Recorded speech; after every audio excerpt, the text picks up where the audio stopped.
Hello, and welcome back to Four Struggling Filmmakers, a very special episode. I'm Jimmy, and with me today is Noah, Good afternoon.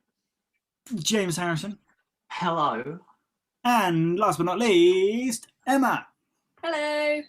Which, who knows if I'm pointing in the right direction? It's all It different. doesn't matter. Yes, and we're doing a very special episode of four Struggling Filmmakers today. Struggling right off the bat, because next week, or depending on when this comes This up, week. might have already happened. This week, yeah, whatever. I'm turning 23, which is a big deal. 23 years I've managed to get through life, which is quite an achievement, really, if you know me. So today, we're going to do things a little differently. We're going to be playing a bit of a game. Or at least these three are, and I'm going to be hosting. So James, Emma, and Noah, who you know very well by now, because you tune in every week and you like and subscribe every week, which is great. These three are going to be battling collaboratively. Thank you, James, to create the definitive list of the 7 best horror films pre the year of our Lord 2000. The winner at the end of the game will be the person who has the most picks that I've picked, which we'll only find out in the last minutes of this episode. So you're going to be on the edge of your seat, kids. So what are the rules of this game? What are the rules? Well, they're going to take it in turns to discuss their film. The running order is going to be decided by a little trivia game, which we're going to play at the beginning. To mix things up, big important rule here. Every player has one veto only. So if, for example, Emma played a film in a particular spot and Noah thought it was shite, he could veto it, and Emma would then take that film, put it back in her deck, that is, and she can play that film again at any time. So, it's not the end of the world if you get vetoed. We did do a practice of this, and James was on the rough end of many a veto. One player will also have a special veto override. That will be decided by who wins the trivia. Basically, they'll get to pick a certain running order, one of which comes with this veto override. And that means if somebody vetoes a film, another player's film, not their own film, they can skip the veto. And so basically the film that was originally picked stays. Simple as that. And the last thing to bear in mind is that I have special power. If I think a film is chosen that doesn't fit the criteria for any reason, for example, if they happen to have picked one past 2000, unlikely but possible, or if I think it doesn't fit the genre, I can call for a review, then we'll argue about it for a few minutes, and then I'll decide whether it stays or not. You might be able to sway me, who knows. Before we start the trivia round, this is what you're fighting for. So there are 3 positions, basically, that you're fighting for. So one person will get to pick the first pick, as in the number 1 spot, and the number 5 spot. So you get those 2. The other position is the number 3 spot and the number 7 spot, but you also get the veto override with that spot, or those spots. And then finally, the last person, whoever wins gets to pick, so it might not be the last person. But the last position available is 2, 4, and 6. So you get less valuable picks, as it were. You don't get top picks, you don't get bottom pick, but you get 1 extra pick. So it's all fairly balanced, really. It's almost like I'm a genius. So if we're all ready, and we all know what we're fighting for, I'm going to jump right in with the trivia question. So for the trivia question, just wait till I finished asking the question, and then go in with a raised hand. Whoever I see raise the hand first gets to answer that question first. The 1990 remake of Night of the Living Dead was directed by which ex-makeup and effects artist? Well, he still is a makeup effects artist. Go on. No. I think it's Tom Savini. Oh my god, I actually thought none of you would get it. Is Tom Savini correct? Of course Tom Savini is correct. I'll lower my hand. So Noah, would you like the 1 and 5 spot, the 3 and 7 spot with the veto override, or the 2, 4, and 6 spot? I'll go with the veto override, please. Going for 3, 7 with the veto override. My pen wasn't working. Excellent. Right. In what year was the original Night of the Living Dead released in theaters in the USA? James Harrison. Night of the Living Dead. That's right. 1968. I think you're right. I'm going to double check. You're dead right. Got Yeah. it. Oh, Well my done. God. So, would you like position 1 and 5, or 2, 4, and 6? What's worth more to you, the number 1 spot or an extra place? I think I'll go for the 2, 4, and 6. Controversial, James, with 2, 4, and 6. That means, Emma, you get the number 1 pick and the number 5 pick. Noah, if you'd like to ping me across My Your- number 7 pick. your number 7 pick. Have you got any preamble? You want to build up some suspense, or are you just going to go for it? All I know is that I've picked this film because I'm fairly certain we've all seen it, so I feel like there'll be more of a Ooh. discussion, perhaps. Noah Help. going for the crowd-pleasing option. Ooh. So, our first pick for our list of the best horror films pre the year of our Lord, 2000. Noah has gone for John Carpenter's Halloween. Oh, a muted reaction. Yeah, very muted reaction. Noah, tell us a bit about this classic of the slasher genre. Well, like you said, it's a classic of the slasher. It was a film that was made on pretty much nothing and sort of sparked the whole career of John Carpenter. And it was, it's got one of the best sort of villains, and Mike Myers. He's a very iconic sort of character. You've got a simmering, scintillating story of Jamie Lee Curtis. He's on the run from Mike Myers. Yeah, I think it's a low budget film that really I think you need a low budget film on this list that really sort of paved the way for other low budget films, horror films in the future. Absolutely, no. I think you have to give a lot of credit to a film that made a William Shatner mask terrifying. Exactly. Let's go to Emma. Emma, what are your thoughts? So I know we have all seen it because we watched it together. Yeah. I'm just gonna sneeze. What's my Blu-ray? I think when you talk about the soundtrack, yeah, it's good, but it's also really overused. There are certain Yeah, but things. it's because it's so like piercing. It just gets straight into your.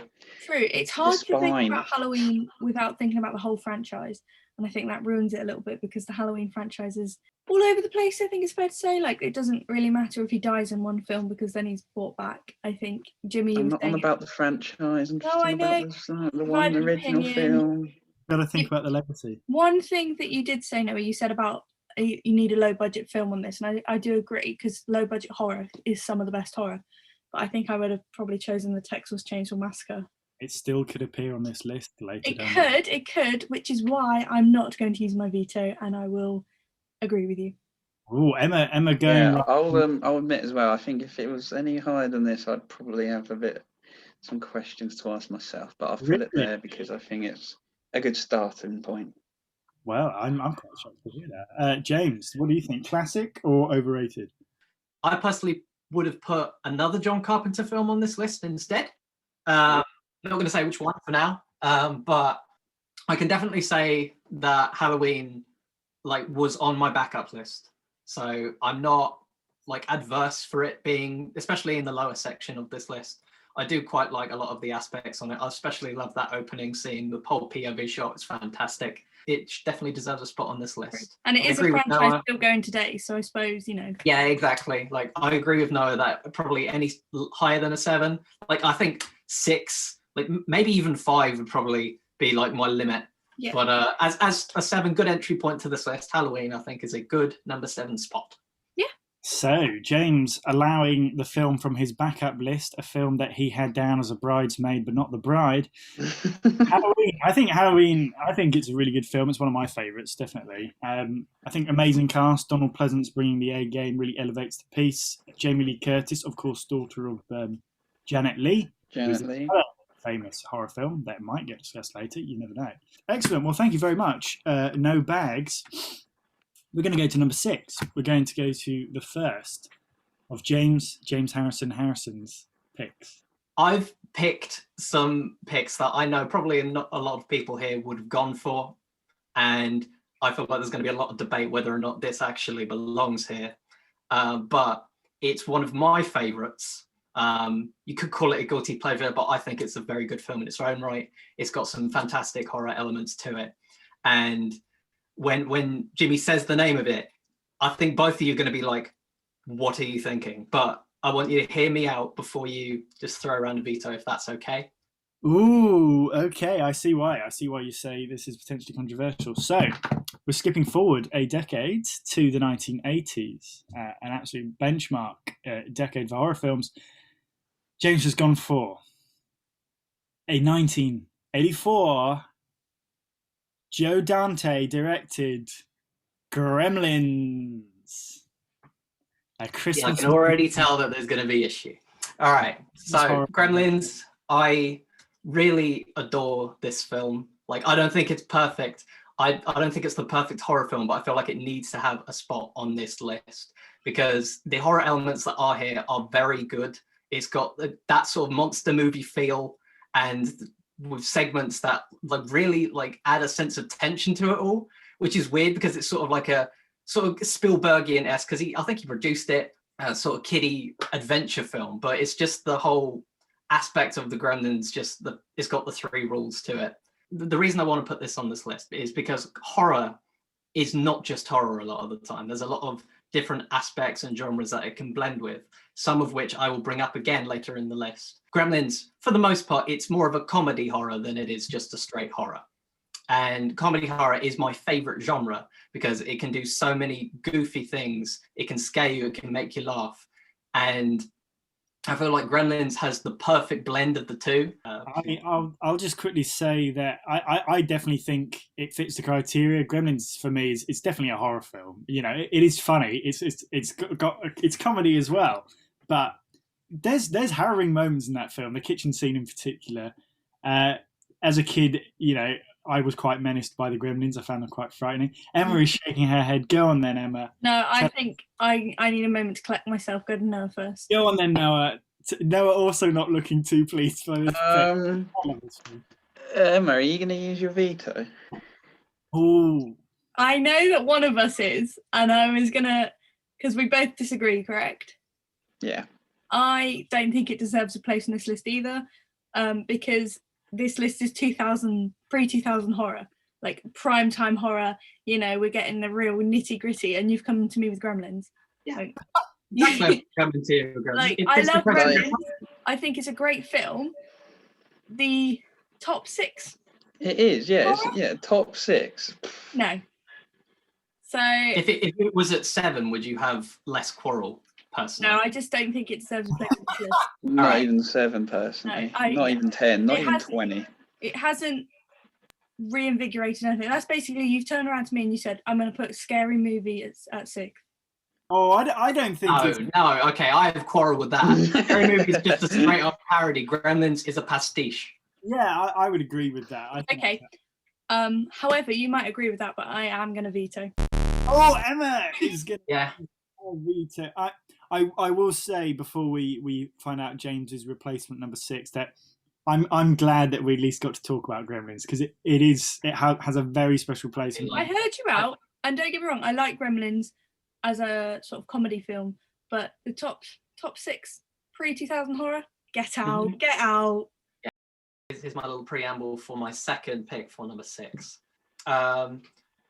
We've already had a discussion about Halloween, a film which was done on minimal budget, and I feel like this film may be one that outdoes it a little bit. I feel like it's done a little bit better, has a bit more character to it.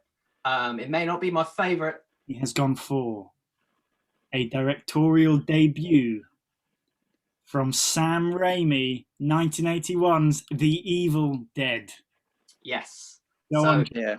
Much better, James. Not my favorite Evil Dead film. I think the other 2 are a lot more fun. But if we're talking straight horror here, even with the straight horror, there is elements here that have the sort of comedic aspect. Maybe less so than what comes later on. I do think Evil Dead deserves a spot on here. It's got Sam Raimi at the helm, who has proven himself to be a fantastic director. And even with his directorial debut here, you can tell that this film has a lot of style to it. And even done on a minimal budget, I feel like just the atmosphere it brings is like really good. especially for a film which came out in like 81, which is like just off the back of the 70s. You can actually see my very own poster for it. Oh, look, he's got it. Yeah. Very quickly, I'll give you 3 fun facts about The Evil Dead. Sam Raimi created his own Steadicam for the film by attaching 2 planks of wood to the camera, and him and his friend, I think it was Bob Tappert, would basically have to run with the camera holding either side. Number 2, for the first scene in the film, scene early on in the film where Bruce Campbell and friends are just like playing around and stuff in the cabin. They smoked some real marijuana, and they got so unruly that they had to discard all the footage because it was just completely unusable. And my third one is that the cabin actually was an abandoned cabin in the middle of the woods, and there was no heating or anything. Of course, it was absolutely free. They had to burn the furniture to keep warm.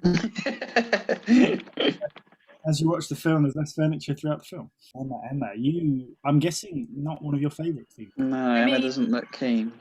You know, it was another one we all watched together. And you know, I didn't mind The Evil Dead, it's just not my favourite. I just didn't get it. I thought it's a very niche film, I think is fair to say. It's a bit strange. I think my memories is just because, you know, as the Evil Dead series goes on, it gets worse and then it gets better and it's just all over the place. But I don't think this is a terrible pick. It wasn't what I thought it was going to be, but I can't do anything about it. Emma, not a massive fan of the Kandarian demons. Sorry. Already used her veto. She went all in with Gremlins. So if anyone's going to skip, it would be Noah. But Noah, you're quite a big fan of this franchise, I think. Yeah, I like The Evil Dead. It's good. It's brilliant fun. Obviously, this one's more of the horror element of the trilogy. And I don't disagree at all with this being on the list. Good choice, James. I think for this list, definitely, if one of the Evil Dead films is going to be on here, it would have to be The Evil Dead for me. Yeah, I do agree with you there. And I do think, despite it being not one of my favourites, I do think, to be fair, it does probably deserve a place here. I can respect that. Well, thank you very much, James. So the budgets are getting lower and lower at the moment. Maybe we're going to go the other way now as we jump to Emma for her first pick of the afternoon. So, Emma, take it away. People might disagree with this genre-wise. However, I think you've got to really see it as a horror. And as a pioneering horror as well. So that's what I'm going to say.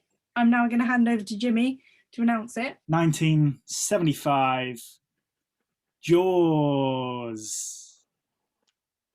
I mean, you guys know me, and you know that a shark film had to appear at some point. Absolutely. And a lot of the shark films I watch, are utter trash. So I went for a shark film that actually has some merit. In fact, you could say the fatherhood of all shark films. It's obviously Spielberg. We all love a good Spielberg film. It's got a man-eating great white shark. If that's not horror, I don't know what it is. We go through different elements of it's gone, it's back, it's eating people, it's bloody, it's good. We're going to need a bigger boat. It's fabulous. It's such a pioneering film. I think it definitely deserves a place on this list. No doubt that Jaws qualifies as a horror film. You cannot see it any other way, I would say. But what do our other guests think? James Harrison. Jaws, yes, I do like Jaws. It's a very good film. In terms of a horror, if any film can actively instill a phobia in someone and make them afraid of the water, I feel like it's succeeded at its job of being one of the best horror films ever. What I do like about Jaws is it's not just a big man-eating shark movie. It definitely has the filmmaking talent of Spielberg, which it's obvious that he's going to do well there. And it's got the character work as well. I actually care about these characters. I care about Brody and all of the others. Of course, I remember all of their names, just Brody. It's got some great effect. Well, I say it has some effects in it. Have they aged well? No. Kinda to an extent. They're not perfect, but I feel like just judging a film for being old isn't really gonna. Because if you think about it at the time, terrifying. Oh yeah, absolutely. And the whole idea is still terrifying today. No, your It's thoughts? got a brilliant character introduction with Robert Shaw's character, with the scraping of the chalkboard. That's brilliant. And I like the bit on the boat when they're all together getting drunk. I like that element as well, like the sort of going a bit loopy with it, a bit of madness. Yeah. Obviously, though, Emma did mention that the Halloween sequels after weren't very good, but the Jaws sequels after were not very good either, by the way. Just putting it out there, Jaws the Revenge, often considered one of the worst films ever made, but it does have Michael Caine in it. Yeah, And that's It all does, Michael yeah. Caine. It's the It one that paid does. for his house. yeah, he loves to mention that, doesn't he? Yeah, I don't have any sort of problems with this being. Maybe if it was in top three, I might have a few questions, but I think I can live with this being as the fifth scariest film. Fantastic. I love the way Quint says Chief in the film, calls Brady Chief. Right, well, thank you very much, Emma. I would say a very accepted number 5. So now we're going to James's second and not last pick of the day. James, what have you got for us at number 4? Number 4 is one that was dead set on being on this list from the beginning. It's got some very fantastic sequences, some great effects, and so it's surprisingly okay. I'm saying this just because it actually helps the film. I'm saying it has some very funny bits in it, but it's to the benefit of the film, because if it didn't have that levity, I don't think it would have worked as well. We are jumping to 1982 for James's number 4. Is it a Spielberg film or is it a Tobe Hooper film? It is Poltergeist. They're here. Poltergeist. No, I thought it was going to be The Thing. Isn't that the same year, or is that a bit later? That was a bit late. No, it is the same year. How about that? So now we know it's on your Well, list. we know one film from 1982 deserves to be on there, but one doesn't. Poltergeist. We've had a monster movie, we've had a slasher movie, we had a movie with some spooky Evil Dead people. And now we're doing a bit of paranormal. Well, it's not just paranormal. That's what I love about this film. It really takes the concept of ghosts and just goes nuts with it. There's like murderous trees, weird puppet people, like just basically the realm of the like paranormal, where a little girl just gets absorbed into and they have to just save her to get it back. Yeah. It's a slow burn. Well, it's not necessarily a slow burn, but it builds, which is what I quite like about the film. It's got the whole sense of like something's a bit off here, and then it's got the whole they bring in the paranormal investigators, and then my favorite bit of this film is where it's the paranormal investigators, or like the people who are in charge of being like, okay, it's probably nothing. They go there and it's like, oh, it's probably nothing, you'll be all right. They open the room and everything is spinning, and that just makes me laugh so much. It's such like a quick cut, and he's just opened the room and it's just chaos. And that's what it's even better, because the one of the team is saying just before that, isn't he? He's like, I once caught like 0.5 seconds audio of a strange noise years ago, and then they open the door and they're all like, oh wow, okay, yeah. This is real. What excels this film from good to great is the fact that they get the girl back and the film doesn't end. That final sequence makes this film, where it just becomes this spooky haunted house movie where everything's thrown at the wall at once. That's where all the best moments of this film is, where the pool overflows and you got like the gross, like, was it a real skeleton? Probably. That flows up, and it's got the weird puppet and the tree, and that's where everything all comes to a head, and then just the house just implodes on itself.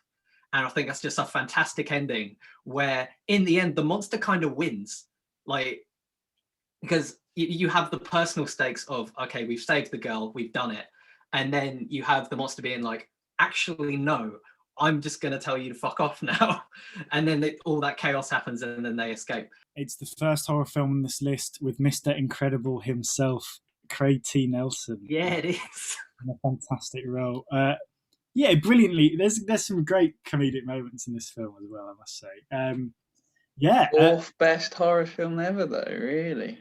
Well, we come to our other opinions after this quick fact. Of course, it is known as being a cursed film, very sadly. it's had a couple of deaths related to it. Mm. The youngest girl in it died while they were filming the third film in the franchise, Carol Ann. And just before this film got released, the older daughter was murdered by her boyfriend. People say the film's cursed because they did use real skeletons because it was cheaper than getting fake ones. Yeah. They didn't look that gross, though. They added the grossness to them. They're actually in good condition. But anyway, go to Eeny, Meeny, Miny, Mo, Noah. What do you think? Yeah, I don't disagree with anything James said. Oh, but fourth on the list. We're getting towards like the upper. These have got to be the top best 4 pre-2000 films. And I just don't see, compared to what we could have, this just feels really like underwhelming. This has got to be the most underwhelming list so far, I reckon. Interesting. But I don't think it's worth a veto, really, because it's not a film I don't dislike it at all. I think it's good. I agree with everything you said. It's just, Emma, what do you think? I haven't actually seen it, Oh, okay. but I have seen clips. Do you know what it sounds like? I was trying to think. It's a modern horror film, and it sounds like they completely ripped the plot from Poltergeist. Insidious. But Insidious came afterwards. Well done, Noah. It came what? It came after Poltergeist, didn't it? Yeah, Emma's saying it copied Poltergeist. Oh, it copied it. Oh, yeah. Yeah, that's what I'm saying. It sounds like exactly like the plot. I think it definitely takes a lot of inspiration. Yeah. They both have haunted, like the children specifically being haunted. What I like about Insidious, I don't really rate it entirely as a film, but what I like about Insidious is the first thing the family do is move house when they start getting haunted, and it just doesn't work, which is brilliant.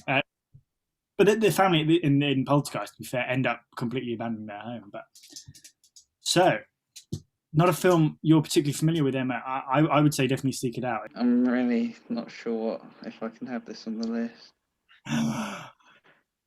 But James is throwing these ridiculous films out of nowhere. It's just the kind of horror films. Emma can't veto anymore, can you? No, I don't. No, all right. I'll save it for James's number 2 because he's probably going to put like, I don't know, like E.T. or something, Wind in the Willows or something. I don't know. So as we enter the top 3, we do indeed go to Noah for his second and last pick of the draw. So this was a fantastic. We all know it well. Some of us know this is a masterpiece of horror. Yeah, it was just a staple of 70s filmmaking. One of the most influential horrors of all time. Another film with an absolute signature soundtrack. The glorious 70s, an absolute. If you say 73, I'm out. It's not 73. It's 1977. La la la la la la la. The second week in a row, ladies and gentlemen. It is Suspiria by Dario Argento, the master of suspense himself. Need I say anymore? It's just one of the most visceral horror experiences you can have. It's just so in your face with everything it does. It's crazy. It's batshit. It's everything you could want in the horror, I reckon. To any of you who haven't heard my opinions on this film and the remake, watch last week's episode. I'm just gonna cut the suspense. It can stay. I know. What a shock, eh? But, wow. You got to take into account sometimes films and their legacy and what they achieve outweigh my personal opinion of the film.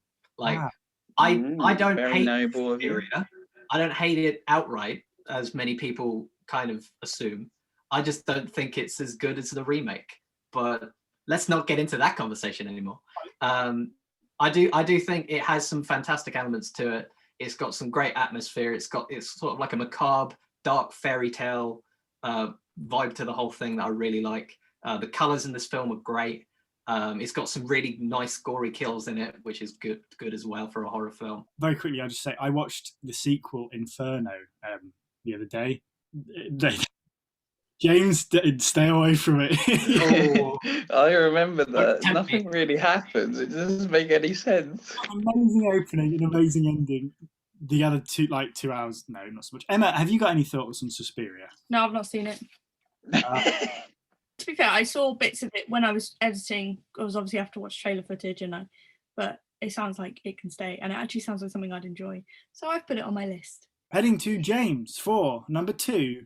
With you, go for it. Number 2 on this list, the second best horror film pre-2000, is one that I'm the nerd about.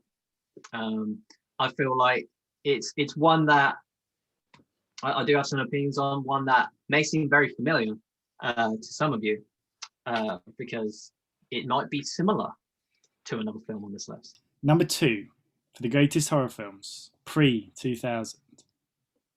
A British director making his mark on the genre. 1979, In Space, No One Can Hear You Scream. Alien. Alien, commonly known as Jaws in Space, everybody. Yeah, you know it. Yeah. Go on, James. Tell us about the greatest science fiction film ever made. Ridley Scott, as we all know, before he kind of went off the deep end a little bit with the Alien franchise, but we won't get into that. It's got a fantastic setting. The designs of everything, H.R. Geiger does some cracking work here. Everything is so iconic and memorable, and especially scary. It's done so well. It's just that slow, everyone's being picked off, and initially, if you didn't really go into this film knowing that Sigourney Weaver is going to be the main character, you wouldn't know otherwise. So yeah, it's got some great twists in it. I love the Alien, how it slowly builds from a small menace that even from that aspect kills you to this giant hulking monster. Quick question, James. Theatrical cut or director's cut? Ooh, interesting. Personally, I think I've only seen theatrical, so I'll speak to that. But Interesting. Yeah, there's some interesting additions in the director's cut. Let's jump straight over to Emma for Alien. It was on my list as well. So I'm absolutely going to agree. I think you think horror, you think Alien. Everyone knows it. Even if you haven't seen it, you know the atmosphere it creates. It set a benchmark for that genre, and you can see that sort of story played out in lots of other films later down the line. Such a inspirational piece. So yes, I'm happy with that. Very nice. Emma, in copacetic agreement, it sounds like, agreeing that it made a big mark on the genre. Noah, I see you nodding your head. I think you might agree with this too. Yeah, it was on my list as well. Would I have had it this high? Possibly not. If I was to veto Alien, I think I'd have pitchforks and all sorts outside my house. So I couldn't possibly. I love this film. It's brilliant, as everyone said. Everyone has made excellent points. It's just one of a kind. It's also got Harry Dean Stanton in it. So let's not just you got to have him on this list. There's not much more I can add about Alien. Extremely distinctive creature design. Bear in mind, pretty much every Alien film or film with aliens in it before this was just man in rubber suit. Well, this is a man in a rubber suit, but damn, it's a good suit. It's a fantastic suit. It looks nothing like anything human. It's got no eyes. Its tongue has a mouth. Bleeds acid. Everything about this creature will kill you. And now, to Emma. So there's already going to be a couple of films that are missing that are quite disgraceful, but we'll get to that. I feel like I really hope it's one of them specifically. But if it isn't the one that I hope it is, it's getting immediately vetoed. Go on, Emma. I picked this film because it was the first film that came to mind when we were thinking horror.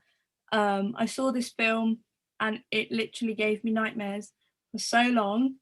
Even today, sometimes, if I'm having a shower and I close my eyes, it freaks me out still to this day. We are in 1980s for a final time. Coming in, number 1. It is Wes Craven's A Nightmare on Elm Street, 1984. Classic supernatural slasher film. It was done so well. It was so creepy. And it's not even just the creepy elements. The deeper you get into the story, that shocks you as well. The dream sequences are scary. That whole vibe of like, if you fall asleep, you're going to die. And there's so many jump scares in there that my heart was on the edge the whole time watching that film. And it scares me to this day. I just think, yeah, it's so scary. Johnny Depp in his first role, I believe. Yeah, old school Johnny Depp. We got 2 hands. James, do you want to go first? I would like to go first. I want to give my 2 cents. So, Nightmare on Elm Street, I feel like conceptually, what a fantastic idea for a film. Just Brilliant. The idea of just someone killing you in your dreams. Opens Opens the door for so many cinematic craziness. And as we know, as the franchise goes on, it definitely delves into that even more. And it's got some gory kills. It's got some great tension. It's getting vetoed. But that aside, okay. Here's where the penny drops. I watched Nightmare on Elm Street, and I thought it was a bit shit. Unfortunately, yeah. It's one that I was really looking forward to watching, and as I said, conceptually, it's got some really good stuff in it. All the stuff I did say for positives, I do believe in. I just don't think it deserves that number 1 spot. It just doesn't. I agree, James. I agree. Yeah, I'm so sorry, Emma, but this is Emma. If this was 6, 7, 5, fine. Yeah. If this one would give me nightmares if I kept it at the number 1 spot. So. I did watch it when I was 13. That was probably the issue. I will say that A Nightmare on Elm Street is often ranked, if not number 1, damn close near to it. Robert Englund gave an unparalleled horror performance, probably the most famous horror performance, to be fair, which he carries on. Well, he doesn't carry on still now. I mean, they've kind of finished. But yeah, no, it's the New Line Cinema, New Line production company, is the house that Freddie built. I think the legacy of A Nightmare on Elm Street is massive. It's absolutely massive. Emma, go on. Please, Emma. Whining. It's funny because I'm going to stick with what. Yeah. Coming in with the year of my birth, another supernatural slasher film. There's something about it that everybody finds creepy. Brad Dourif as Chucky in Child's Play. No, veto. I'm not even going to give you... Emma, come on. You know what the best horror film is. I cannot believe you're slating me for Gremlins and then you put Child's Play on the list. What the fuck's all that? Number 1, Emma. Come on, I would say Child's Play, its reputation is getting better and better over time. Yeah. No, it's not. It's so stupid. It doesn't matter. I'm veto. Brad Dourif is funnier in that role than he is scary. I love but he's just like, you fucking motherfucker, I'll kill you. You've got one more chance to Use do your the right thing. You have no longer have any more say in it. So Right, okay. So that was actually originally down as my number 5. My number 4. I just wanted to mess with you guys a bit because I know you'd veto it. So my actual number 1 I'm scared now. originally was down as my number 2. So yeah, originally it was my number 2, but obviously now I've had to bump it up to my number 1. So go ahead, Jimmy. You have a veto override now, so you could technically change it back to either Nightmare on Elm Street or Child's Play if you want. But 1980 America is the place. The master of cinema. Well done, Emma. Kubrick's The Shining. Yeah. The best poster. Yeah. It says a masterpiece of modern horror on the actual poster. So, it did have to make the list. And I knew you'd veto Child's Play, so I thought, why not mess with you guys a You bit? thought you'd mess with us, that's fine. So everyone knows The Shining, 1980s, psychological horror, Stanley Kubrick, we're at the Overwatch Hotel. We know that no work, all work and no play makes Jack a dull boy. We know that, we know. And when Jack becomes a dull boy, it's not good for Wendy, is it? No beer and no TV make Homer crazy. The only issue I have with the film is the scene where who plays Wendy. Her acting at points is more comical than scary, especially when the axe is coming through the door and she's like, Yeah. Well, yeah, he did basically ruin her life in that film, didn't he? But apart from that, it is a good film. And Doctor Sleep, the follow-up, which was quite recent, I quite enjoyed that as well, to be fair. I concur. I do quite like Doctor Sleep. I thought it was great. Mike Flanagan, hot off the success of The Haunting of Hill House, wasn't it? Yeah. Ain't it? He's so good in it, the little boy. Isn't he? And it's like, what's his name? Danny. Come play with us, Danny. Here. Tony. Danny's not here. Every scene in this film is so iconic. Come play with us, Danny. It's just those cuts as well of them just completely like. Oh, and it's when he's cycling around on his trike around the hotel, and it's just the sound, and it's like there's nothing really but the sound of his like thing going around, and it's just like, ooh, shivers. Kubrick is very, very good at horror. Like when I was going through my list, I wasn't going to, but it crossed my mind. I watched Eyes Wide Shut over Christmas, and obviously it isn't a horror film, but just that whole sequence with the masks and the music. Yeah, that is so tense. That is horrible. That bit. Yeah, it's just so like uneasy, and that's The Shining in a nutshell. It just gives you a constant sense of unease. So the best horror films pre the year 2000. We have at number 7, Halloween. At number 6 was Gremlins, but was vetoed to The Evil Dead. Number 5, Jaws. Number 4, Poltergeist. Number 3, Dario Argento's Suspiria. Number 2, Alien from Ridley Scott. Number 1 was Nightmare on Elm Street. Then it was Child's Play, but here to stay, Stanley Kubrick's 1980, The Shining. Let me very quickly just work out who's won, because I didn't mention this earlier. I'm going to give a bonus point if you got it in the right position as well. Okay. My list, as I say, 1 point if your film appears on my list, 2 points if it's in the same position.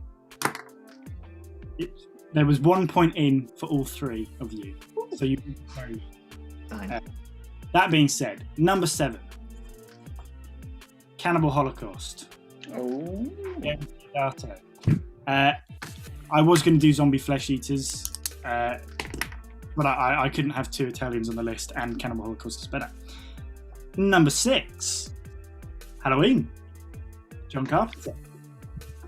So 1 point to Noah. Number 5, Steven Spielberg's Jaws. So 2 points to Emma. Number 4, Alfred Hitchcock, Psycho. I love how we all 3 of us had very different lists as well, by the way. Sorry, there wasn't 1 point in it. Somebody has won by 2 points. Okay. Number 3, and therefore our winner, Emma, The Shining. So she has 3 points to Noah's 1. Oh no, I haven't worked this out at all very well. What are you doing? James also gets a point with The Evil Dead. Hey. Number 2. And number 1, for me, the best horror film of all time, which didn't even make the list, The Texas Chainsaw Massacre. Have I won something? You have. By a barnstorming 3 points, I believe. Wow. Was it 4? No, 3, yeah. 3 to Noah's and James's 1. I can't believe it's taken me 14 weeks to win something. Even by my standards, that's far longer than it should have taken to win a quiz.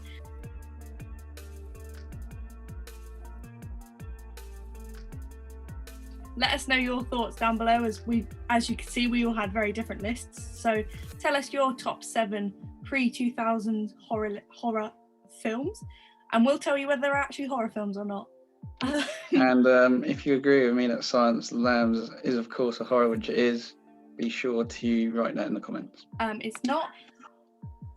You will continue to struggle over the fact that Silence of the Lambs is not a horror film. You guys continue to stay safe, and we'll catch you next Sunday. We've been 4 Struggling Filmmakers. He bloody rattled me.